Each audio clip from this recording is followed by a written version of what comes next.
Perkenalkan, nama saya Alarikal Mubarak Marsendo, NPM 22412033, kelas KT 22A.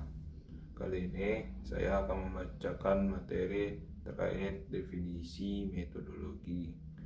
Metodologi pengembangan sistem akuntansi merupakan langkah-langkah yang harus dilalui oleh analisis sistem dalam mengembangkan sistem informasi yang dilaksanakan melalui 3 tahapan, yaitu 1. Analisis sistem merupakan tahapan untuk membantu pemakai informasi dalam mengidentifikasi informasi yang diperlukan. Analisis sistem dapat dibagi menjadi 4 tahap, yaitu A. Analisis pendahuluan atau disebut juga preliminary analysis. Pekerjaan pengembangan sistem akuntansi didahului dengan permintaan jasa dari pemakai kepada analisis sistem untuk kemudian dirancang analisis pendahuluan untuk kepentingan pembuatan usulan pelaksanaan analisis sistem.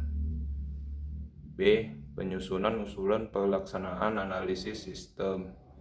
Tahapan ini mempertemukan pikiran pemakai informasi dengan analisis sistem mengenai pekerjaan analisis sistem untuk memenuhi kebutuhan informasi. C. Pelaksanaan analisis sistem. Pelaksanaan analisis sistem didasarkan pada rencana kerja yang dituangkan dalam usulan pelaksanaan analisis sistem. D. Penyusunan laporan hasil analisis sistem.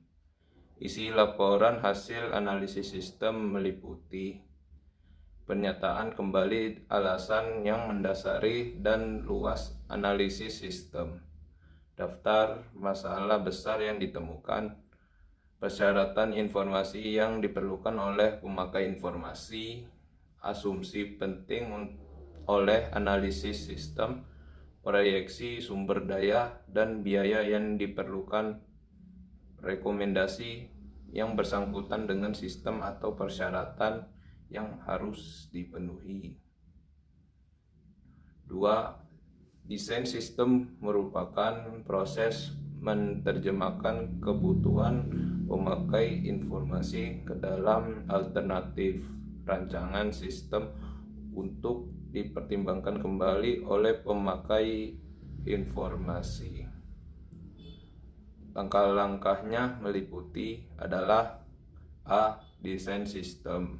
Secara garis besar, berdasarkan informasi yang diperoleh dari tahap awal, analisis sistem menawarkan berbagai alternatif desain secara garis besar agar pemakai informasi mengetahui berbagai macam cara untuk memenuhi kebutuhan informasinya dan memilih cara untuk yang terbaik untuk diimplementasikan.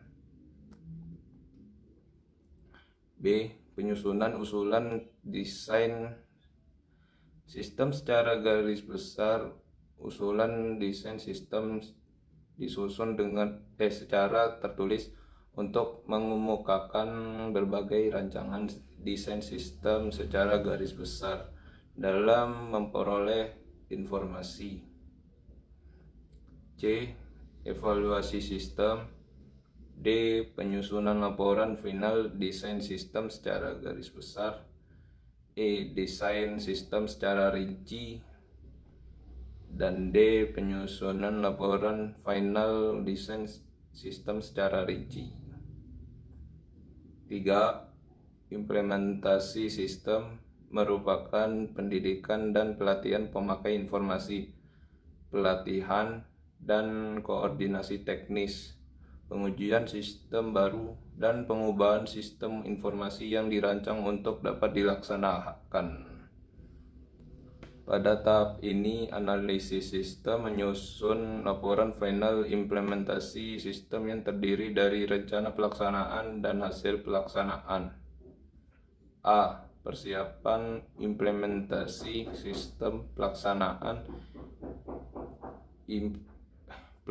implementasi sistem harus dirancang dengan baik sehingga mampu memenuhi kebutuhan informasi pengguna. B. Pendidikan dan pelatihan karyawan. Pendidikan ditujukan bagi karyawan informasi untuk menyadarkan mereka informasi apa yang dibutuhkan beserta persyaratan yang harus ditetapkan. Pelatihan ditujukan bagi karyawan pelaksana sistem untuk mengoperasikan sistem akuntansi yang harus dilakukan secara berkesinambungan untuk mengantisipasi masuknya karyawan baru dan kemungkinan perubahan sistem akuntansi. C. Konversi sistem. Terdapat 4 pendekatan konversi sistem lama ke sistem baru, yaitu secara langsung, paralel, pendekatan, modular, dan pass-in. D. Simbol untuk pembuatan bagan alir dokumen atau disebut dokumen flowchart. Diperlukan simbol-simbol standar untuk mengkomunikasikan hasil analisis sistem dan rancangan sistem. Bagan yang menggambarkan aliran pengolahan data disebut bagan alir data atau disebut data flow diagram, sedangkan bagan yang menggambarkan alir dokumen disebut bagan alir dokumen.